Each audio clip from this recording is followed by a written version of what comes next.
At that point, mostly we miss. This is the thing today I'm trying to explain to you. That so far, to a human mind, entertainment was important. Entertaining. To the mind, not to the spirit.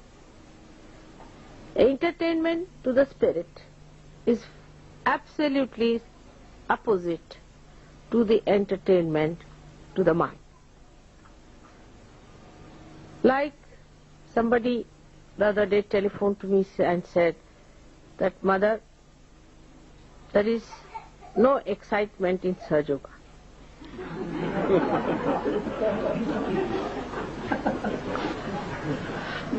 The excitement is too much. We are going against that. We are going towards peace, not towards excitement and this kind of electric shocks that we require every time. See, a drunkard is all right in the morning, but evening time he goes off. He needs a shock, some sort of an injection into his body. All human enterprises have been like that. They are to excite your body. Because if it is the dead you are dealing with, then you have to excite it. But something that is living, that is eternal, you have to enjoy it and not to excite it. So the direction has to be juxtaposition, and that is where many Sahaja Yogis fail to understand.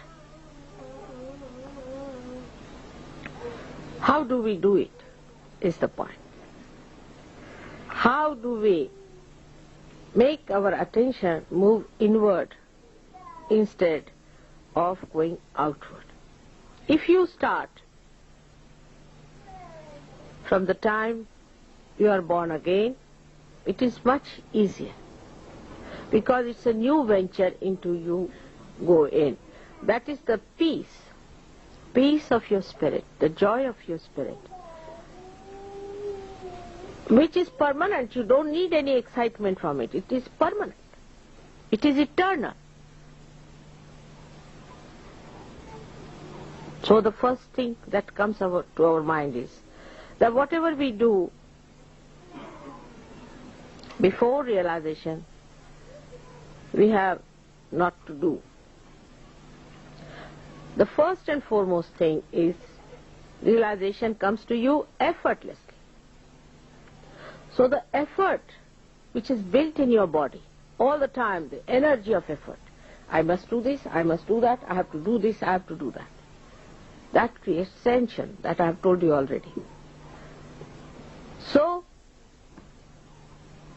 what do? We do not try to compete with others. We do not try to fix certain timing, dates, watches. We do not also put our attention into any endeavor which puts us into effort, but we relax that attitude of effort. It's called as, in Sanskrit, prayatna shaithilya. For a Western mind, it's very difficult to grasp the subject. So try to understand. That doesn't mean lethargy. Doesn't mean lethargy. Should never confuse with the dead the energy of the living. Now we are trying to transform our energies towards the energy of the spirit. So you have to allow the spirit to take over.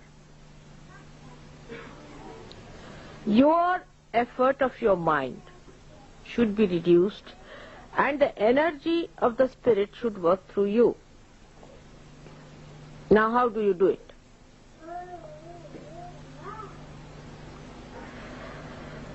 First is detachment. Detachment. Detachment starts with the thought. Let us see the thought. It's called as vichara shaithilya, relaxation of the thought. Now a thought is coming into your mind.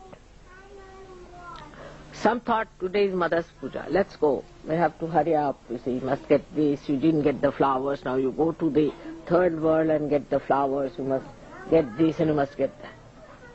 Second is, no, detach yourself.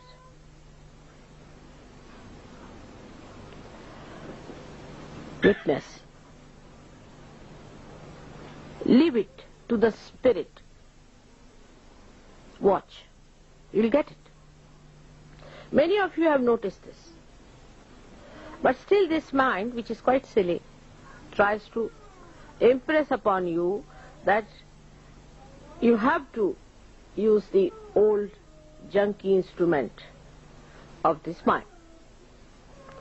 And it asserts that better use. And when you start using that, ego comes in, you get attached to it. And what you lose is your progress, and thus the joy is minimized. How do you detach yourself? For a person who is absolutely detached, it's very difficult to explain how to detach, isn't it? I'll try. Now, I cannot get attached, that's the problem is.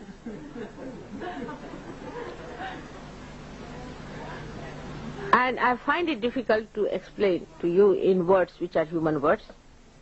But still I'll try to say now.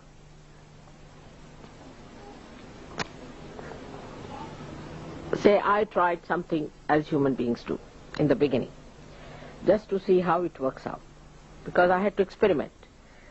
For example, when I had to, say, attend any puja or anything, I used to ask them, what is the auspicious time? So they would